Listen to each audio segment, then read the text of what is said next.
അങ്ങനെ വെളുക്കാൻ തേച്ചത് പാണ്ടാകുന്ന സ്ഥിതിയാണ് CPM-നകത്ത് സംഭവിക്കാൻ പോകുന്നത്. നമ്മൾ ഇതിനെ സംബന്ധിച്ചൊക്കെ നിരവധി വീഡിയോ ചെയ്യുകയും അതെല്ലാം അക്ഷരം പ്രതി കേരളത്തിൽ നടപ്പാവുകയും ചെയ്തിട്ടുണ്ട്. നമ്മൾ രാഷ്ട്രീയ പ്രവാചകരൊന്നുമല്ല, പ്രവചനം നടത്തുന്നവരല്ല, പക്ഷെ അതുപോലെ സംഭവിച്ചിട്ടുണ്ട്.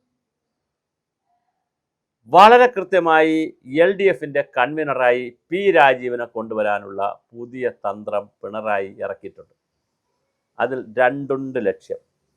ഒന്ന്, ബാലഗോപാലനെ വെട്ടുക. KN ബാലഗോപാലിനെ വെട്ടുക എന്നൊരു അജണ്ട കൂടി അതിനകത്തുണ്ട്. കാരണം KN ബാലഗോപാൽ പിണറായി ജീവിച്ചിരിക്കുമ്പോൾ തന്നെ പ്രതിപക്ഷ നേതാവാകാനുള്ള ചരട് വലിച്ചു. ഇതുപോലെ ഡോക്ടർ തോമസ് ഐസക് നേരത്തെ ഒരു മുഖ്യമന്ത്രി ചരട് വലിച്ചതാണ്. തോമസ് ഐസക് വലിച്ചുപോയി, രണ്ടാമത്തെ പ്രാവശ്യം സീറ്റ് കൊടുത്തില്ല. ധനകാര്യമന്ത്രി രണ്ടാം പ്രാവശ്യമാകാൻ കഴിഞ്ഞാൽ ഉടൻ മുഖ്യമന്ത്രി സ്ഥാനത്തേക്ക് കിട്ടണം എന്നുള്ള രീതിയിൽ പിണറായിക്കെതിരെയുള്ള ചില നമ്പറുകൾ ഇറക്കാൻ തോമസ് ഐസക് സംഘം ശ്രമിച്ചു. പണി കിട്ടി. രണ്ടാമത് തോമസ് ഐസക്കിനെ മത്സരിപ്പിച്ചില്ല. അത് VS-ന്റെ അച്യുതാനന്ദൻ്റെ മന്ത്രിസഭയിൽ ധനകാര്യമന്ത്രിയായിരുന്നു. പിണറായിയുടെ ആദ്യ മന്ത്രിസഭയിൽ ധനകാര്യമന്ത്രിയായിരുന്നു. രണ്ടാം മന്ത്രിസഭയിൽ ബാലഗോപാലനെയാണ് ആ ചുമതല ഏൽപ്പിച്ചത്. പക്ഷെ ബാലഗോപാലൻ വിശ്വസ്തനാണെന്ന് പറഞ്ഞ് ഏൽപ്പിച്ചെങ്കിലും ബാലഗോപാലനും അവസരം കിട്ടിയപ്പോൾ പിണറായിയുടെ പിടലിക്കിട്ട് ചവിട്ടി പിണറായിയെ മാറ്റി. ബാലഗോപാലൻ നമ്മുടെ എണ്ണ തേപ്പിച്ച് കുളിച്ച് റെഡിയായി വന്നു, നല്ല മുണ്ടൊക്കെ കൊടുത്ത് വന്നു പ്രതിപക്ഷ നേതാവാകാൻ. അത് മണത്തറിഞ്ഞ പിണറായി ബാലനെ വെട്ടിയെന്ന് മാത്രമല്ല, ബാലഗോപാലനെ വെട്ടിയെന്ന് മാത്രമല്ല, രാജീവിന് കൈ കൊടുത്തു. അങ്ങനെ രാജീവ് LDFിൻ്റെ കൺവീനറാവാൻ എല്ലാ സാധ്യതയുമുണ്ട്. അപ്പോൾ നമ്മൾ ആത്മനിഷ്ഠാ ഘടകവും വ്യക്തിനിഷ്ഠാ ഘടകവും എല്ലാം സംബന്ധിക്കുന്ന പുതിയ പരിപാടികളൊക്കെ നമുക്ക് കേൾക്കാം. എന്തായാലും P രാജീവിനെ LDF കൺവീനറാക്കുന്നു.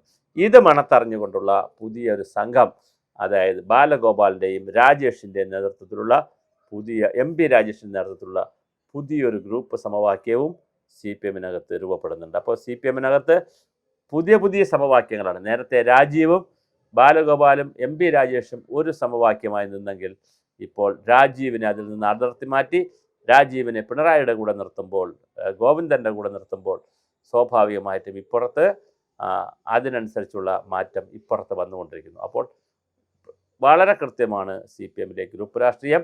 അത് കൃത്യമായും പ്രകടമായും പുറത്തു വരാൻ പോവുകയാണ്.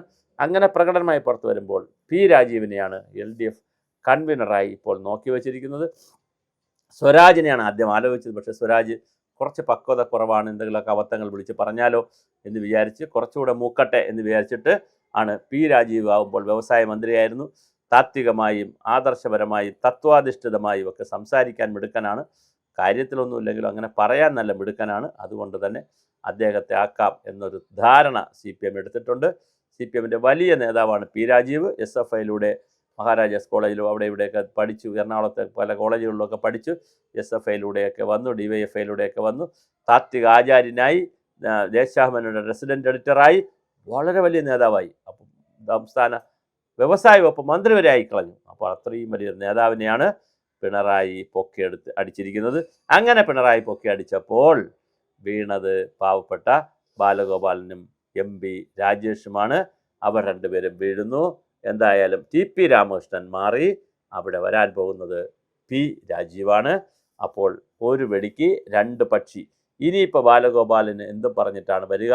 അഥവാ ബാലഗോപാലനെ ഉപനേതാവ് കക്ഷിയാക്കണമെങ്കിൽ അത് CPIയോട് ആവശ്യപ്പെടാൻ പിണറായി പറഞ്ഞിട്ടുണ്ട്. ശക്തമായി CPI അത് ആവശ്യപ്പെടുന്നുമുണ്ട്. അപ്പോൾ എന്തായാലും ഈ ഇടതുപക്ഷ മുന്നണിക്കകത്ത് കിട്ടിയ പദവികൾ പങ്കുവയ്ക്കുന്നതിൽ വലിയ സംഘർഷമാണ് ഉണ്ടായിരിക്കുന്നത്. പ്രത്യേകിച്ച് ഉപകക്ഷി നേതാവ് സ്ഥാനത്തെക്കുറിച്ച് CPM-ലും CPIയിലും വലിയ സംഘർഷമാണ്. CPI ഒറ്റയ്ക്ക് സമരമൊക്കെ ചെയ്തു തുടങ്ങി. വിഴിഞ്ഞം സമരം ഒറ്റയ്ക്കാണ് അവർ ചെയ്തത്. രാജ്ഭവന് മുന്നിൽ അവർ ചെയ്തത് ഒറ്റയ്ക്കാണ്. അതുപോലെ തന്നെ PM ശ്രീ സമരം ചെയ്തത് ഒറ്റയ്ക്കാണ്. എല്ലാ സമരങ്ങളും CPI ഒറ്റയ്ക്ക് ചെയ്യാൻ തീരുമാനിച്ചു. ഇനി CPM-ഓട്ട് യാതൊരു ബന്ധവുമില്ല എന്നുള്ള നിലയിലാണ്. അപ്പോൾ വീണ ജോർജ് പറഞ്ഞതാണ്, ഇതിലൊരു കപ്പിത്താൻ ഉണ്ടെങ്കിലും സാർ ഈ കപ്പൽ ആടി ഉലയുകയാണ് സാർ, കപ്പിത്താൻ ഉണ്ടായിട്ട് കാര്യമില്ല, ഈ കപ്പൽ ഉലയുന്നു സാർ, കപ്പലിൽ ഉപ്പുവെള്ളം കയറി തുടങ്ങിയിട്ടുണ്ട് സാർ.